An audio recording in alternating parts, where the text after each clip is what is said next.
어제에 이어서 오늘도 서울과 수도권 지역에서 올 들어 첫눈이 내렸었는데 첫눈 치고는 제법 기록상으로 많은 눈이 내렸다. 이렇게 말들 하고 있습니다.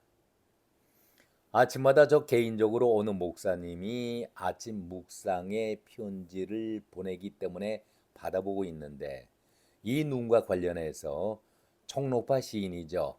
박목월 시를 인용하면서 인용하였기 때문에 저도 잠시 그 내용을 재인용해 보도록 하겠습니다. 박목월의 대표적인 시죠. 기러기 우로 얘는 하늘 구말리 바람이 싼을 불어 가을은 깊었네. 너도 가고 나도 가야지.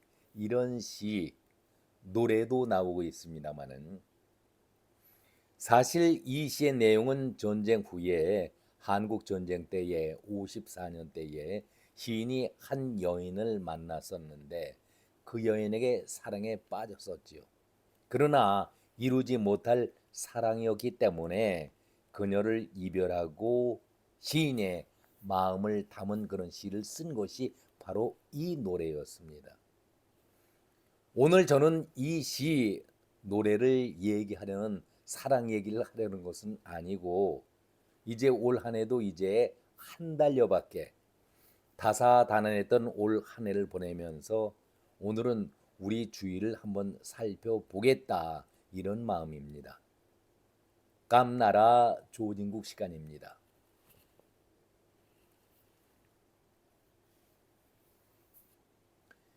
요즘에는 정치 기사가 아주 폭주를 이루고 있습니다. 여당은 당 게시판 문제 때문에 아주 시끌벅적 난리법석입니다. 그리고 야당은 이재명이 지옥에서 천국으로 올라왔다. 기사 회생했다. 잔치집 분위기입니다. 그런데 눈에 띄는 기사가 바로 김정숙 전 문재인 대통령의 부인 검찰 출석에 관련된 기사가 떴기 때문에 한번 자세히 읽어봤습니다. 대충 내용의 줄거리는 이렇게 진행이 됐습니다. 참고인 조사라 하더라도 근거 없는 수사에 응할 조사는 강제성이 없다. 따라서 출석과 진술에 응하지 않는다고 하더라도 법적 불이익을 받지 않는다. 형사소송법상 강제할 방법이 없기 때문에 따라서 출석을 못하겠다. 안 하겠다. 한마디로 배째라. 배째려면은 째라는 그런 식의 발언을 했습니다. 일단은 뭐 규정상 위반되는 사항은 아니죠. 참고인이기 때문에 여기에 대해서 공박은 불필요하다. 저는 그런 생각을 해봅니다. 그러나 우리 일반인들이 바라봤을 때에 좀 씁쓸하다. 그런 느낌을 받습니다. 솔직히 권세 누릴 것은 다 누리고 이것저것 다 누리면서 세상을 주물럭거려 왔었는데 지금도 자기 자신이 셀프로 마지막 국무회의를 주재하면서 연봉도 남들이 상상하지 못할 정도로 엄청나게 높은 연봉을 스스로 결제를 하지 않았었습니까? 그리고 관련된 각종 특혜 다 받도록 만들었던 문재인이었는데 나중에 이 문제를 집중 거론할 기회가 분명히 있으리라 저는 그렇게 생각합니다. 막대한 연봉 월급을 받으면서 비과세 세금을 내지 않는 국민들이 이 땅에 있을까요? 막대한 돈을 받으면서 봉급을 받으면서 비과세다. 전임 대통령에 대한 예우는 우리가 충분히 해야 합니다. 당연한 얘기입니다. 그러나 엄청난 월급, 연봉을 받아가면서 한 푼의 세금도 내지 않는다. 윤건영이가 기회 있을 때마다 문재인과 김정숙의 입노릇을 하고 있는데 여기에 대해서도 한마디 해야 되지 않겠습니까? 윤건영 씨, 우리 조세법에 그렇게 명시가 되어 있습니까? 단지 문재인이 칼자루를 쥐면서 그날 국무회의 자리에서 날강도 행각을 펼쳤고 그날 국무회의 의결사항이 대단히 많았었습니다. 그런데 검수완박 내용만 언론에 보도가 되었고 나머지 문재인을 위한 특혜거리 기사들은 하나도 보도가 되지 않았는데 왜 입을 다물고 보도를 하지 않았는지, 그때의 당시는 윤건영은 그 자리에 있었지 않았었습니까?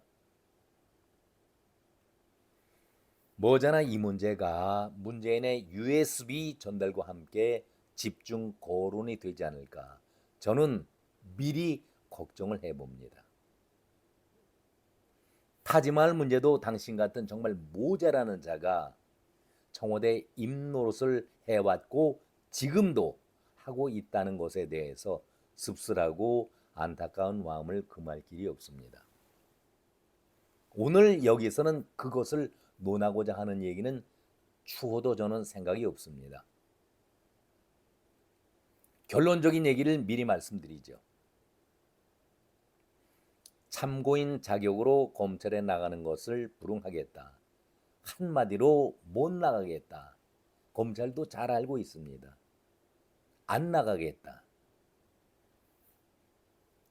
윤건영이 여기에 대해서 김정숙에 대해서 보조를 맡으면서 한 자락을 깔았는데 안 나와도 좋지요. 어쩔 수 없는 것 아니겠습니까? 그러나 검찰은 여기에 대해서 조금도 불편해하지 않고 있습니다.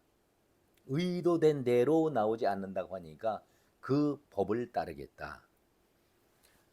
참고인의 조사가 불발이 된다 할지라도 수사가 난관에 봉착하지는 않을 것이다. 수사팀은 다른 일체의 고려 없이 오로지 법과 원칙에 따라서 실체적 진실을 파악하고 있다.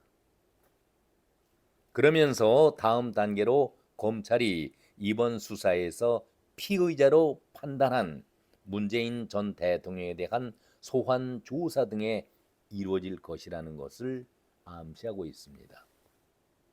그러니까 금방 그것이 끝난다고 해서 끝난 것이 아니다. 그런 얘기 아니겠습니까?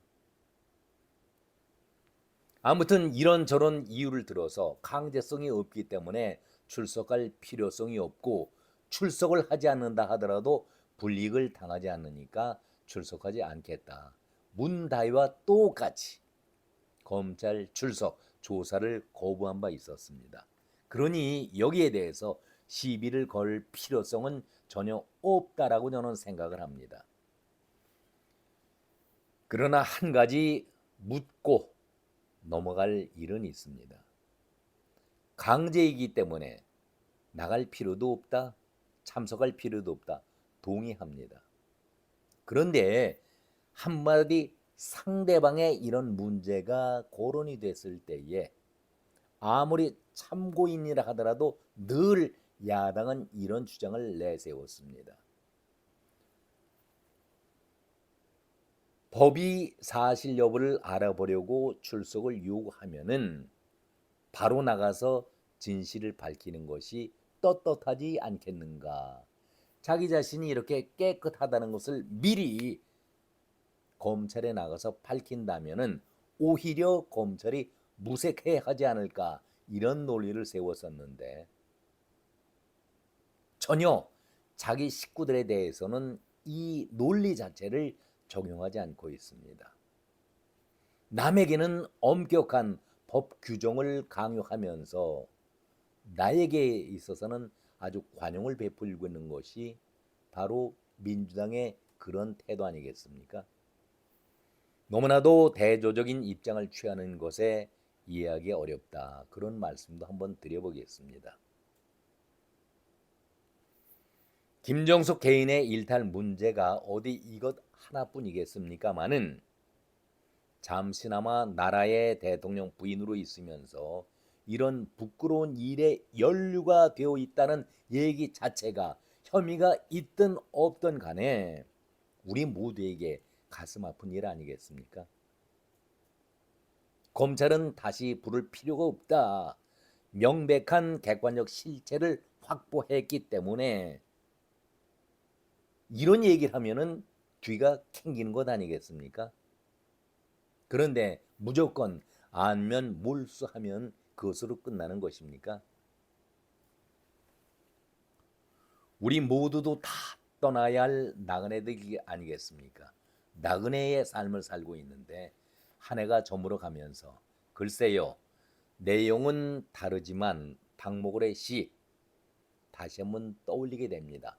검찰은 앞에서 말씀드린 대로 객관적인 증거를 확보했고 실체적인 진실을 파악하고 있기 때문에 비록 참고인을 검찰로 부르지 않는다 하더라도 수사에 난관 봉착하지 않을 것이다. 자신을 하고 있습니다. 이것은 검찰의 몫이니까 우리는 지켜보면 되겠고요. 앞에서 저희가 시작할 때에 박목월 시인의 그 노랫말을 인용을 했었는데 결론입니다. 박목월 시인이 이렇게 노랫말을 썼을 때의 그 이별 내용은 좀 다르지요. 그러나 그냥 그 글자 문구만 가지고 인용을 하고 있다는 말씀을 드렸는데 기러기 우로에는 하늘 구발리 바람이 싼을 불어 가을은 깊었네. 지금 가을에서 초겨울로 넘어가고 있는 입장 아니겠습니까? 너도 가고 나도 가야지. 이 노랫말이 예사롭게 들리지가 않습니다. 저는 이 구절이 왜 이렇게 가슴에 와 닿는지 여러분들은 어떻게 느끼셨습니까? 오늘은 여기까지입니다. 고맙습니다.